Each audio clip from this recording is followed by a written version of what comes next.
बिस्मिल्लाहिर्रहमानिर्रहीम। अकायत सदी रहमतुल्लाह अलैह फरमाते हैं कि एक नेक बाअखलाक आदमी हर अच्छे बुरे की तारीफ किया करता था।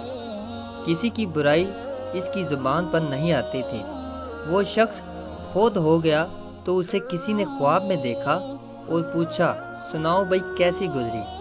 वो फूल की तरह मुस्कुराया और बुलबुल की तरह चहचहा कर कहने लगा, हिसाब लेने वाले ने मेरे साथ सख्ती से बात नहीं की, क्योंकि मैं भी किसी पर सख्ती नहीं करता था। अगर इंसान खुद को दूसरों से कम तर समझे तो वो दूसरों पर सख्ती नहीं कर सकता।